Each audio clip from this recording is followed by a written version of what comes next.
Welcome back to No One Told Us. Today I'm talking to Michelle Charriere, who is a birth to 5 mental health specialist and the brains behind the Instagram page Babies and Brains, which is super popular. She has a background in community behavioral health and previously worked in-home with families involved in the foster care system, providing psychoeducation on attachment, trauma, and development to help caregivers better understand and support their children. She created Babies and Brains to reach more caregivers around the globe and provides information and support through her digital courses, guides, and social media content. And we talk almost every day, so it's so fun to actually talk to you in person and not just in our Instagram chats. So hi. Hi, I know. I'm so excited to be on here. I think I've chatted with you on video maybe twice, but we, you said, talk every day in our little chat.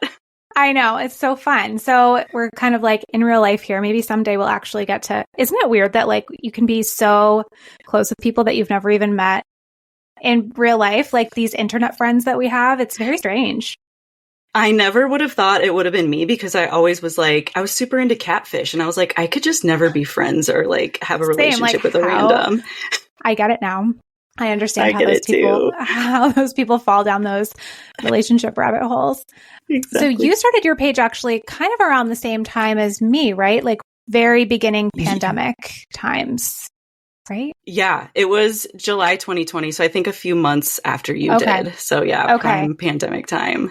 Yeah, it was kind of a perfect storm back then, I guess. And your page has really taken off and it's super popular. People love you. I feel you've got that community of raving fans who just really are into you as a person. They don't just love the information you provide, but they feel that kind of parasocial friendship with you. And I think that's because you do such a good job of sharing without oversharing parts of your personal life and your struggles and behind the scenes of your business, which I think is super refreshing to see because I think a lot of people just assume that, to have a page online or to be a content creator or something, you must have it all together. So I love that you're really honest about that kind of stuff. Yeah, I appreciate you saying that because I actually have been having this struggle in my head with myself where I'm I don't feel I'm doing enough, not showing enough of my personal life because it's such a hard balance with I don't want to be invasive to my child's privacy or my husband's privacy. And then some days I'm I'm not doing anything. Do people want to see that I'm not doing anything? It's just such a tough balance. So I appreciate you saying that because I've been beating myself up over it. It's just so hard. It is. Well, and it's there's going to be people that dislike or love you, no matter what. So that's kind of what I've come to terms with over the last few years of doing this is I am just going to share what I feel like sharing at the end of the day because people are going to like me or not like me regardless of what I do. And it really has very little to do with me. It's just how people respond and react to what you're putting out there. But I think when you talk about things you're passionate about, people are automatically going to be drawn to that. So that brings me to the topics for today, which are your topics that you love to talk about on your page and to educate about. You mostly talk about things through the lens of attachment. That's kind of your specialty and what people really come to you for and know you for. So maybe we could start with just a very basic definition of what we're meaning when we talk about attachment, because we're not talking about attachment parenting. We're talking about attachment theory. So can you talk a little bit about what that means and what the difference is for people who might not know? Yeah, definitely. There's a lot of misconception around that. And I think it's just because of just the language. Attached can be anything. It's close proximity. I'm so attached to my teddy bear or my dog or whatever. But when we're talking about, this innate biological need that a child has, it's completely different. And so it's not wrong to say I'm so attached to my child. But if we're looking through the lens of attachment theory, we're looking at that child's relationship with their caregiver. So that caregiver is who they seek nurturance, protection, and care from. And this isn't just a relationship built on, I played with you one time, or I had a lot of fun with you, or I get excited to see you. This child is depending on this caregiver to keep them alive. And so I think that's the misconception is that it's just a relationship, anybody that you you're attached to. And it's no, this child depends on this person to keep them alive and survive. And so it's a lot deeper than that. And it's primed, in their innate mechanisms. So their physiology builds that or prompts them to build these relationships. So it's a lot more serious than just the word attached. Right. And when we're talking about attachment parenting, That's like more of like a prescriptive set of principles, and none of those things are wrong. It was introduced by Dr. William and Martha Sears. And so they said, like things like baby wearing and bedding close to the baby and breastfeeding, that those things help a baby be more attached. And it's not that that's wrong, but you don't have to do those things to build attachment. You can build attachment with a bottle fed baby, with a baby who sleeps in their crib. And so it's not that simple. And I think that's where we go wrong, is when we try to simplify it, like you do A, B, and C, and you're going to have a secure attachment. So again, none of those things are wrong, but they're not what leads a child to security. And I think that's what's so hard for people to understand too. And especially when we're on social media and we want like quick tips and like little facts and things like that. I see people asking you all the time, like in your Q&As and stuff like that, like, what do I need to do to get a secure attachment? And they want you to just tell them like, oh, just do this, this, and this, and then you'll have a secure attachment. And it's like you said, it's just not really that simple. But what are like the attachment types, or the attachment styles? Sorry.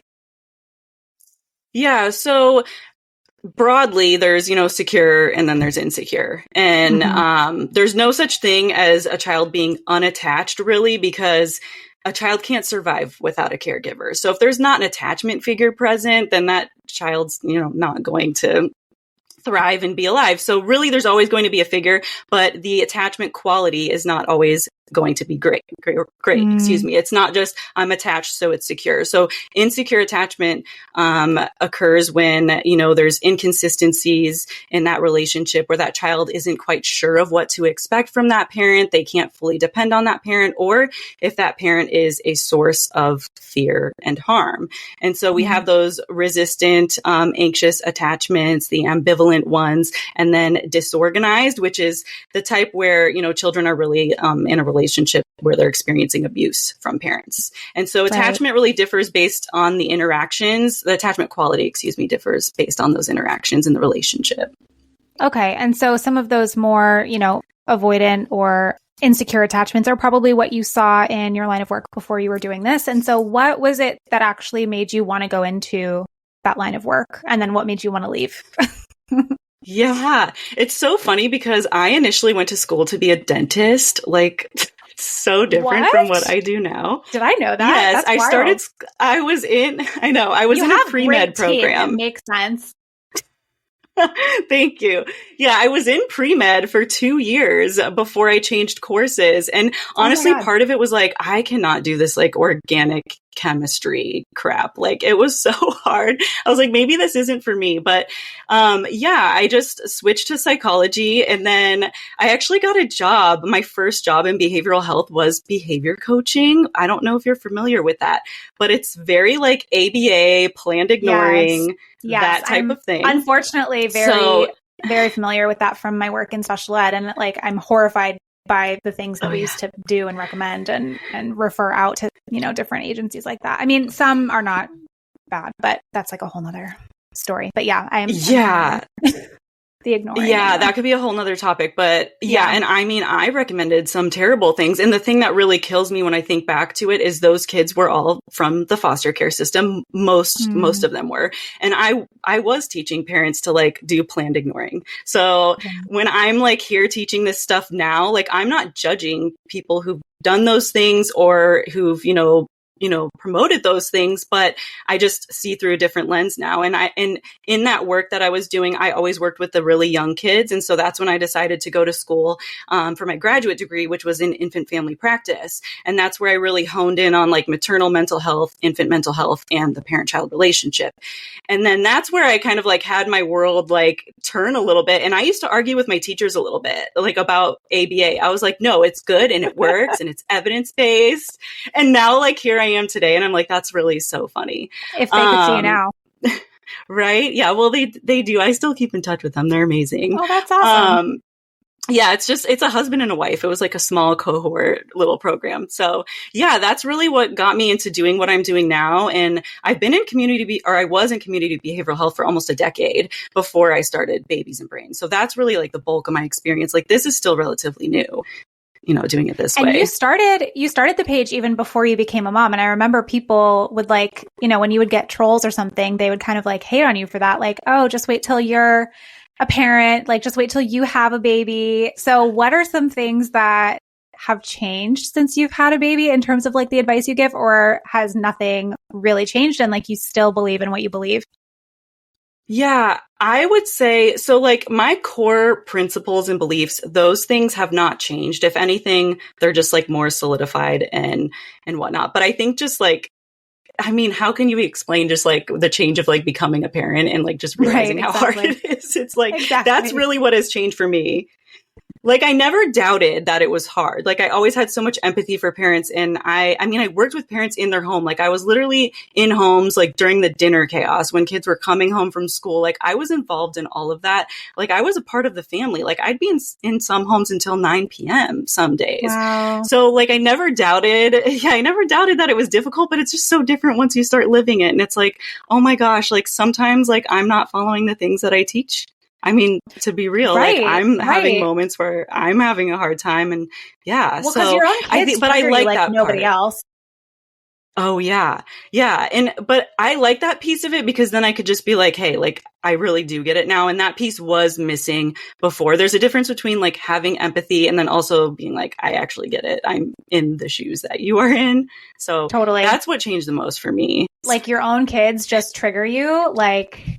Nobody else. And like I was a teacher forever, and I feel like I used to be so patient with my students. Like I had students with really like big behaviors. I would have things thrown at me. I would be cussed out. I was like thrown. I mean, I'm little, like my students in 5th grade were bigger than me.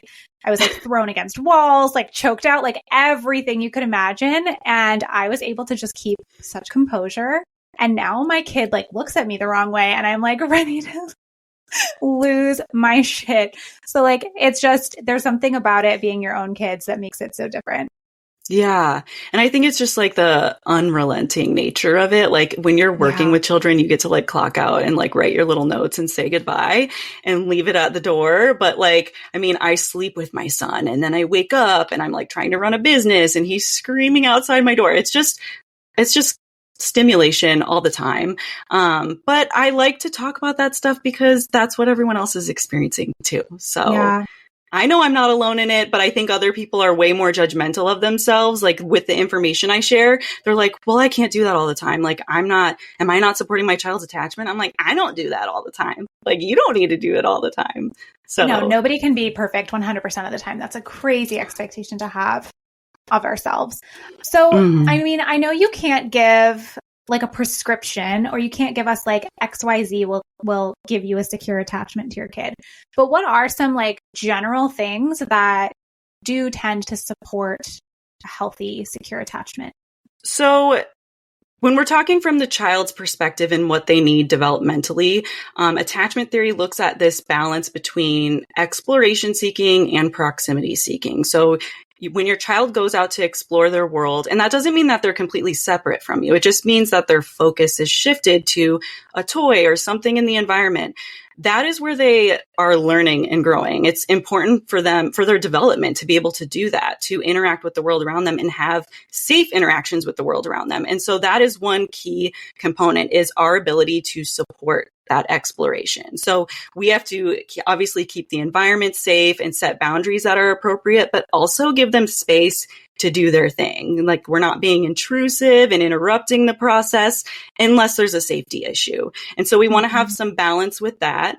And then the proximity seeking piece is, our children still need to be near us. They're going to seek support from us if something becomes overwhelming. They're going to share, joy with us if they saw something in their world that they were excited about. And so it's our availability there to accept them back in. That is also another really important piece. So attachment's not just about the proximity, but supporting that exploration piece as well.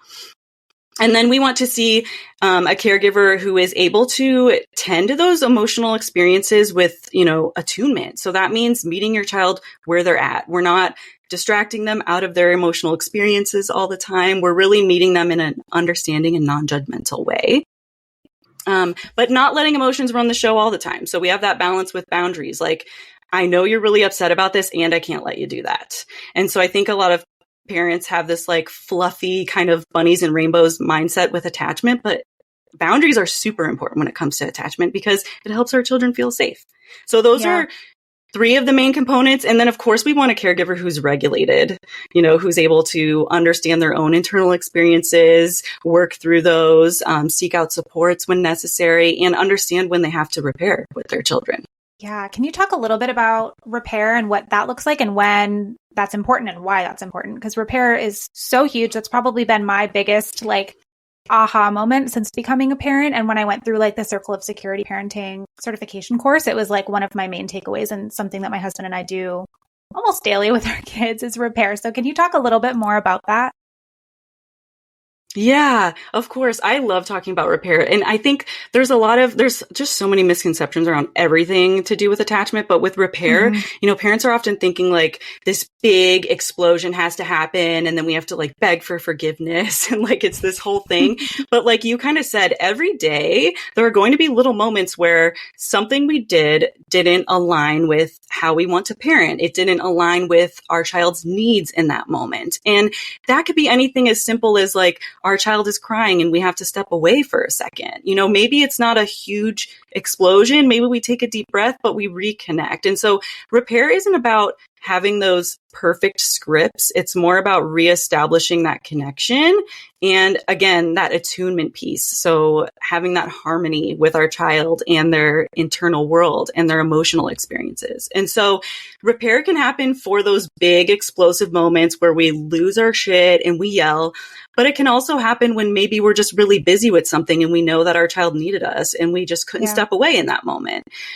And it doesn't have to be complicated. It could just be hey, I heard you. You really wanted mom and mom was busy on a phone call, and then just pulling them up on your lap and just taking a deep breath with them or spending a little moment with them. It doesn't have to be this big ordeal, and it can happen multiple times a day.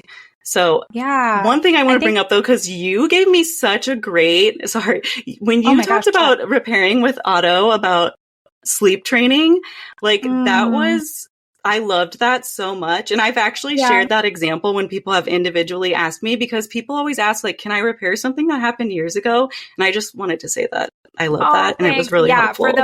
For those who don't know that story, I shared it, I think in just Instagram stories, casually one day.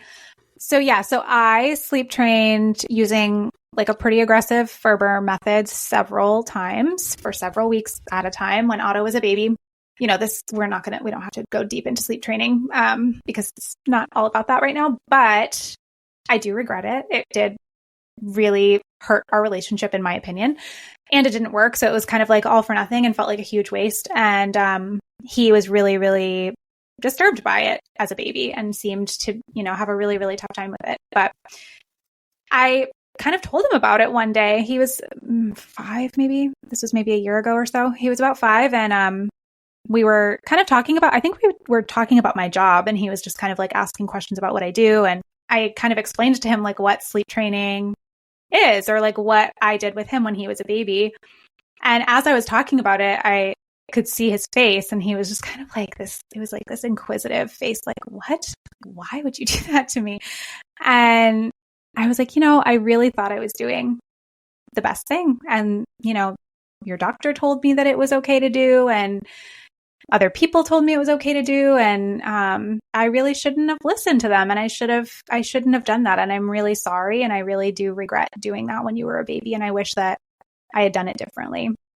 And that was really it. And, he hasn't brought it up since. I haven't brought it up since. But I was just on the off chance that this is somewhere stored in his body from when he was an infant, why not? What? It's not going to, I have very low ego when it comes to my kids because they've just broken me down at this point, and they've just, humbled the crap out of me. So I have absolutely no problem apologizing to them for whether I thought I was justified or not, right? All that matters is their experience of and their perception of what happened. So yeah, I'm glad that you've shared that with other people and it's helpful, because I think, we do have this guilt sometimes of things that we wish we did differently, or that we did because we thought we were doing the best thing. And then we learn this new information that means, oh shit, maybe we didn't make the right choice or didn't do that in the way that we wished we had. So, I mean, we're all learning, right? We're always doing the best we can in the moment with what information we have. And I had no idea about any of this stuff back then. And it was only 6 years ago. So I'm glad that, that resonated. that reflection piece, like you were talking about, is so important. And we really have to kind of like lower those walls that we put up. Like if we're feeling shame because of, you know, something we did to our kids or just the way we interacted with them, then we're really going to block those repair opportunities. So like you said with the ego, like we have to reflect. We have to be like, you know, I in this moment wasn't so great, but that doesn't mean that I'm not a good parent. It was just this moment. And we just have to acknowledge it. And acknowledging, like you said, you're like, maybe he doesn't remember anything, but like just that acknowledgement piece, it puts, like it opens that opportunity where if it is something that was stored in them or it's something that's bothering them ongoing, they know they can talk to you because you put it out there. And so I think that's, you know, with repair, it's not just that moment. It's like the expectation and that relationship that you're creating ongoing. Yeah. And just like while we're on the subject of sleep training, because I know you have talked about this on your page and on your TikTok and stuff, and you've gotten a lot of flack for it because it's not a super popular opinion to come out against sleep training. But the main question people want to know is, does sleep training harm attachment? And I know that this is a loaded question, but like, what is your take on that? Yeah. So it's hard because there's not like one isolated factor that we can look at and just be like, across the board, this damages attachment, other than like a parent being like outright like physically abusive and neglecting their children, which I know some people will argue that sleep training falls under that. I personally don't just label sleep training as abusive and neglectful, because we know that for every child, it's going to look and it's going to feel different. Every parent is going to implement it in different ways. So I don't do any of that broad labeling type stuff. So I do think for some children, it could, you know, disrupt that attachment relationship. But I also think for some it doesn't. So, and that's, you know, people don't like that nuanced space. They just want you to say yes or no. Right. And when you get on the internet and you say something that's kind of a gray area, then, you know, you get attacked for like not having sources or like being wishy-washy. Well, and it's like, you get attacked from both sides when you have that gray area. Like you get attacked from the pro sleep training people for saying, you know, talking shit, they think, about sleep training. And then you get the other extreme people, the super anti-sleep training people, who are saying like, why won't you just call it abuse? And it's like, well, I mean, guys, come on. Like there's a lot to unpack here in the middle, like in reality. Yeah, absolutely. And, you know, like for kids who've experienced like separations, like disruptions in their attachment relationships. So I think like about children in foster care, like would I think that sleep training would be healthy for that relationship? Like if they were in a new home, new foster parents, like should that foster parent practice sleep training to help build that relationship? Probably not. Like, I actually think that could be traumatic in some ways, because that child likely, you know, was left in their crib, you know, in a soiled diaper, you know, because neglect is, you know, one of the number one reasons that children under 1 come into care, at least in Arizona. So yeah, I wouldn't recommend it then. And so that's kind of my view with sleep training. Like we know that the practice doesn't align with what we know supports attachment. But does that mean that it automatically or inherently damages attachment? We can't say that. So we have to kind of, yeah. So it's like a case-by-case basis, really. I mean, and sleep training also means a lot of different things depending on who you ask. So there's also that, you know, how are you implementing it? How long are you doing it for? How old is the baby? There's so many different factors that could play into it, right? And yeah, so I'm glad you don't make sweeping comments about it, because like we said, everybody's just trying to do their best. Oh, I wanted to go back one second, because you were talking about for supporting a healthy attachment, you want to have this balance of the exploration and the coming back to reconnect. And I think that this is so important for parents to understand, because just like anything else on social media, we see so many extremes, like we were just saying. On one side, I see so much noise on social media about the importance of kids being independent, right? And so like kind of taking that exploration side of things to the extreme, like they should be independently playing for hours and hours on end every single day. And then there's the other side that's, you know, the very attachment-based side that's like, you know, you have to be co-sleeping and baby wearing and involving your kids in all of your daily activities. And like, that's not really realistic for a lot of people either. So what do you see as like the healthy balance? How can a parent know that they're creating that healthy balance for their child, or at least the opportunity for it? And how can they look at their child and see like, okay, they're exploring enough, but they're also coming back to me for reassurance and reconnection enough? Yeah. I think an easier way to think of it, rather than just observing their child's behaviors, is really kind of looking inward. Like, how do I feel when my child is doing this thing? So when my child is seeking to explore and play and interact with their world, am I relaxed or am I full of anxiety? Because we know that children are looking to their parents as early as 10 months old. They're looking at our facial expressions to, determine how they should feel about a situation. So if they're trying to explore, that's the need in that moment. And we're like we're all uptight about it. Or we're like, don't leave me. Don't leave mama. Like, just stay with mama. That is where the problem lies. And that's what can create insecurity. Of course, if there's actual danger present, like there's a dog running around the playground or something, like you do want to be on alert and anxious and pulling your child in. We're talking about overall patterns where there's no danger present, but you're having a hard time supporting your child's exploration. Right. And that can also happen with the other piece when they're seeking closeness. Are you feeling open to that? Are you feeling regulated and able to welcome them in? Or are you feeling uncomfortable and pushing them away?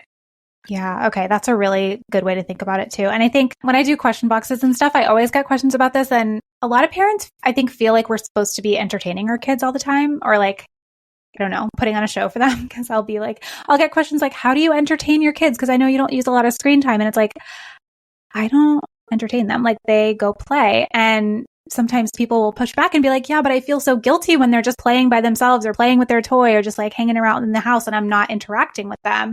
I'm like, oh my gosh, you guys, you do not have to be like down on the floor all day long to have a healthily attached child or a securely attached child, right? Yeah. And I think that part is hard and I do understand some of that concern because my son is not the type of child who just goes and plays. He's starting to do it a little bit more. He's 21 months, but like, we really always had to be very present and involved. Like, we could be sitting in the same room and he maybe would do a little bit, but like, we could not be out of eyesight. And so now if he does go and play, we kind of are like, wait, like, what's happening? Like, we kind of feel like we need to go see what he's doing. And so I do think it can be hard just based on your child's temperament. Totally. And then they start doing this thing they've never done before.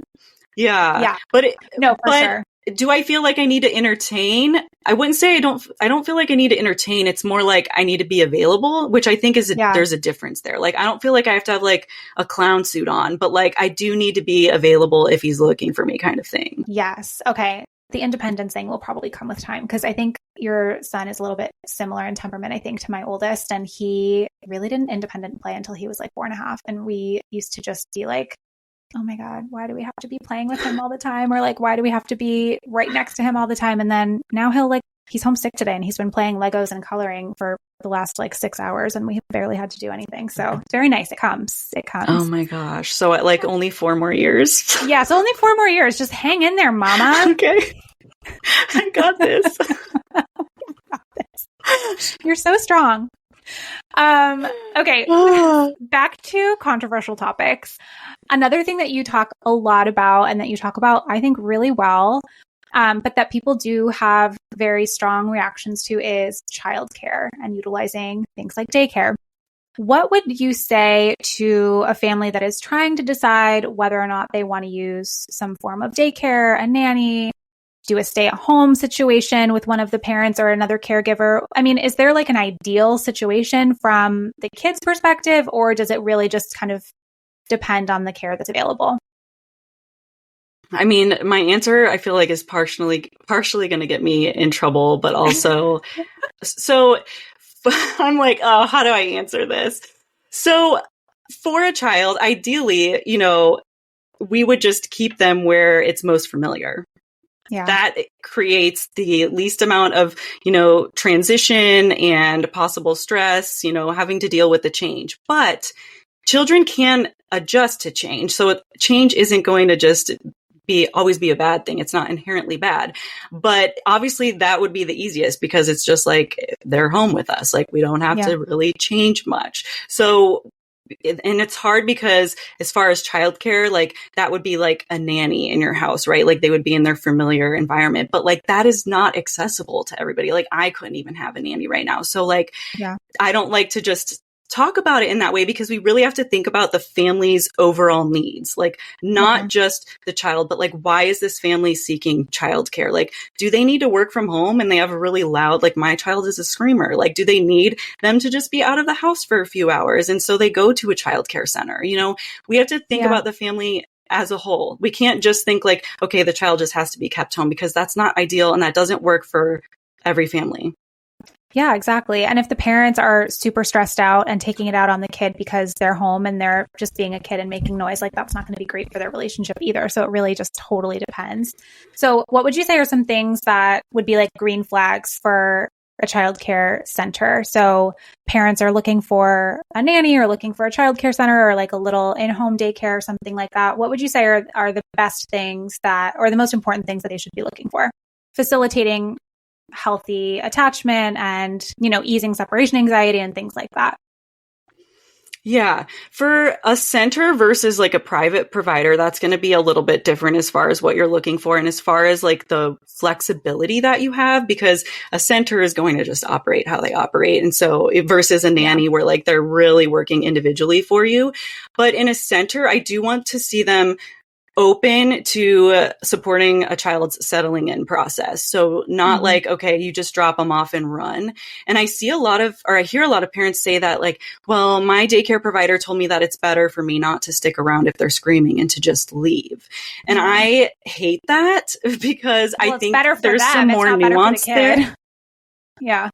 Yeah. And I do think there's gray area there. Like I always tell people, like I talk about this in my childcare guide, like if you're confidently making the decision to stay and help your child settle, that's one thing. But if you are an anxious mess and you're trying to leave and then you're like, wait, oh no, like I can't leave, that is going to just create more anxiety in your child. So in that case, maybe you need to step out and kind of let the transition happen. So I hate when it's just like, you know, this one thing works for everybody. I think the parents are just so intuitive. They know their children best. And so if you want to stay and settle them, like I think that the daycare should be open to that process. So that would be like my number one green flag, is like they support that process. Okay. And you do have like a childcare and preschool guide, right?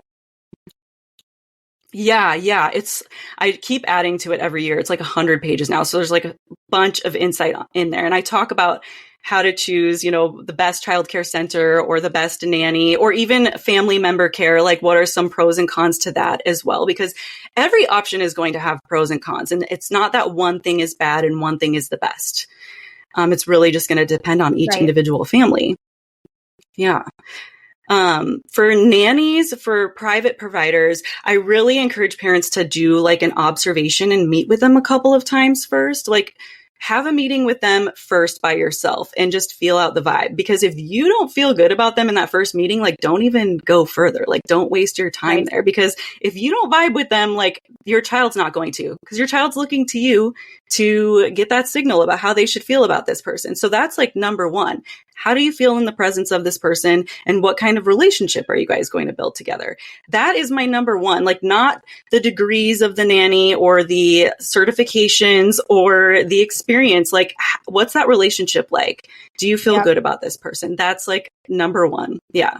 Okay, love it. And so you go through that more in your guide, and we are almost out of time, but I know you have lots of other guides and courses too. So I'll link those all in the show notes. I have to ask you something that is the most important now, which is Bravo related, because you're a fellow Bravoholic like myself. Yes. Now, one question I get all the time is what the best housewife franchise is. Specifically, I think a lot of parents, or a lot of moms at least, that are listening to this might be like prepping for maternity leave, or they might have like lots of time coming up where they get to like start a new show and binge. So they always want to know what the best housewives to start with is. What is your professional opinion?